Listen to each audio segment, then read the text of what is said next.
네, 오늘 앵커의 서재 7번째 시간입니다. 지난주에는 휴가로 인해서 한 주 쉬었는데요. 이번엔 어떤 책을 들고 오셨죠? 굉장히 트렌디한 책을 들고 왔습니다. 팩트풀니스라는 베스트셀러인데 네. 요새 유행이에요. 어허. 팩트로 충만한 것, 뭐 이렇게 되는 건데 한스 로슬링이라는 스웨덴 의사의 책인데 의사. 세계적인 석학이자 네. 유명한 통계학자이기도 합니다. 오. 혼탁하잖아요. 네. 거짓이 난무하는 세상에서 어떻게 내가 거짓에 현혹되지 않고 팩트를 구분할 수 있는가에 관한 책입니다. 본능적인 국민 분열. 아니, 정치 영역에서 국민들이 양분화되는 게 정치인들의 본능이라는 건가요? 이 책은 우리 머릿속에 10가지 고정관념에 대해서 꼽고 있는데요. 네. 의사니까. 네. 그중 첫 번째로 간극 본능이라는 걸 꼽습니다. 일단 나누고 본다는 거예요. 내 편, 네 편, 네. 선과 악, 보수와 진보, 적폐와 적폐 아닌 것 이렇게 나눈다는 거죠. 예를 들어서 우리 머릿속에도 선진국과 개발도상국으로 인류가 딱 나눠져서 생각하고 있습니다. 그런데 실상은 오늘날의 80% 가까이가 그래도 어느 정도 먹고 살만한 중간 이상의 국가들에서 살고 있다는 거죠. 80%가. 단 9%만 우리 머릿속에 있는 그 극빈 국가에 살고 있어요. 네. 소말리아나 아프가니스탄 같은 거. 퀴즈를 하나 내겠습니다. 네. 오늘날 세계 모든 저소득 국가에서 초등학교를 나온 여성들은 몇 %나 될까요? 초등학교 저소득 국가에서요? 네. 한 20%? 20%? 네. 실제로 그 질문에 대답한 대다수의 사람들이 네. 20%밖에 못 나왔을 것이다 라고 다 답했어요. 맞췄네. 예. 네. 그런데 통계학자잖아요. 네. 정확한 정답은 60% 이상이 저소득 국가에서도 여성들이 초등학교를 나왔다는 겁니다. 저한테도 그 간극이 있네요. 간극 본능이죠. 이걸 자극하는 게 정치권이라고요? 맞아요. 여러분 저 사람들 나쁜 사람들이에요. 찍어주면 안 됩니다. 이거죠. 우리는 선이에요. 국민들을 정확하게 딱 편가르게 하는 거죠. 네. 그러다가 그 민낯이 드러났을 때 국민들은 더 분노하거든요. 아니 우리 편이면 뭐 회계 부실하게 해도 됩니까? 아니 우리 편이면 후원금 받아서 어떻게 해도 됩니까?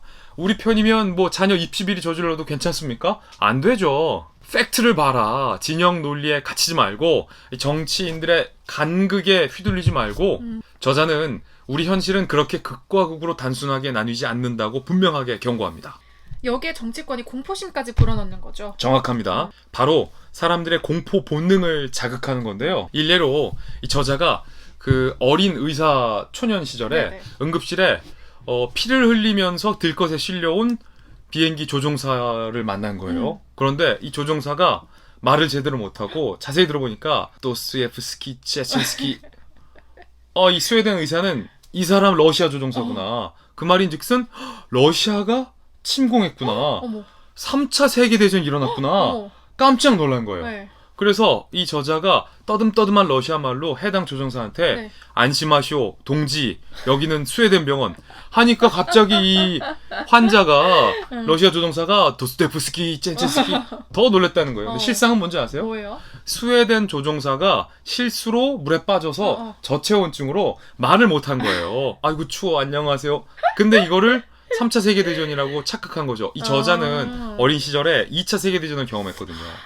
늘 3차 대전이 무서웠구나. 일어나면 어떨까라는 네. 공포심이 있었는데 마치 러시아 말인 듯한 조종사의 환경이 3차 세계대전의 공포심을 자극한 거죠. 사람들의 공포심에 동기만 부여하면 사람들의 공포감은 더 극대화된다는 겁니다. 사실 핵전쟁이 아니라 저체온증을 걱정했어야 되는데, 그죠? 맞아요. 연간 사망자 중에 자연재해로 사망한 분들은 0.1%, 항공기 사고로 사망한 분들은 0.001%, 테러로 사망한 사람들은 0.05%밖에 안 돼요. 그런데 우리가 늘 걱정하는 것들은 테러, 항공기 사고, 자연재해 이런 것들 아닙니까? 실제로는 사람이 그렇게 많이 사망하지 않는다는 거예요. 탈원전도 마찬가지였습니다. 사실 대한민국의 원전 기술은 세계적으로 안전한 원전 기술로 소문이 나 있었거든요. 네. 지금까지 대한민국의 원전 사고로 사망한 사람들은 단 한 명도 없었습니다. 그런데 사람들의 공포 본능이 자극돼서 지금은 어떻습니까? 왜 탈원전을 해야 하는지에 대한 사회적인 합의도 안 돼 있는데 이성적인 고민 없이 서둘러 태양광으로만 가고 있는 겁니다.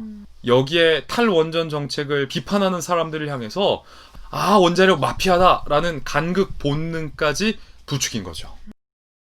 일반화, 단일화, 비난 본능. 일반화 본능은 알 것 같아요. 아주 작은 문제를 가지고 그 문제를 속단하는 거. 정확합니다. 간극 본능이 우리와 저들을 갈랐다면 일반화 본능은 쟤들은 다 똑같은 뭐뭐뭐 BXX BXX 뭐야 라는 거예요. 이렇게 몰고 가는 거죠. 현실은 전혀 안 그런데 예를 들어 언론으로부터 무수히 많은 의혹들이 제기된 한 정치인이 기자회견을 해요. 네. 그런데 그 같은 편 정치권에서는 이렇게 얘기해요. 아, 기자회견을 들어보니까 대다수의 의혹이 모두 해소가 됐다. 오. 이건 우리 편 사람들은 다 이해가 됐어.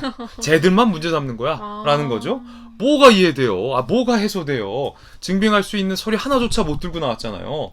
그러면서 해당 의혹을 비판하는 언론을 향해서 친일 세력의 공세다. 쟤들은 다 친일파야. 라고 일반화해버리는 것. 정말 나쁜 거죠. 왜 그럴까요, 진짜? 그러니까요. 저자는 그런 똑같은 생각을 하는 사람들끼리 얘기하고 그들끼리 모였기 때문에 이런 현상이 더 심화된다고 지적합니다. 일반화 본능에 빠져서 진짜 중요한 팩트를 놓치지 않으려면 내부의 의견과 바깥의 의견을 교환해야 한다라고 저자는 충고하는데 비교를 해야 된다. 그렇죠. 네. 우물 밖의 세상을 보라는 거죠.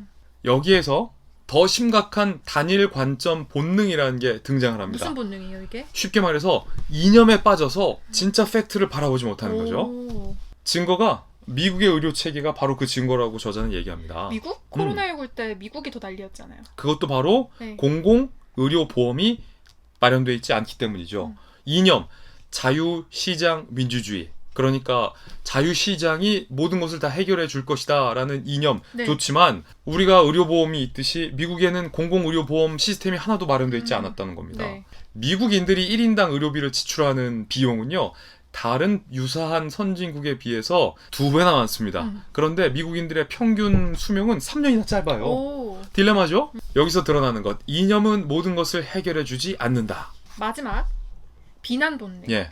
최근에 한 국회의원 당선자가 본인 비리 혐의에 대해서 언론 탓을 했잖아요. 그러니까요. 세계적인 석학인 저자의 말 그대로를 인용하겠습니다. 네.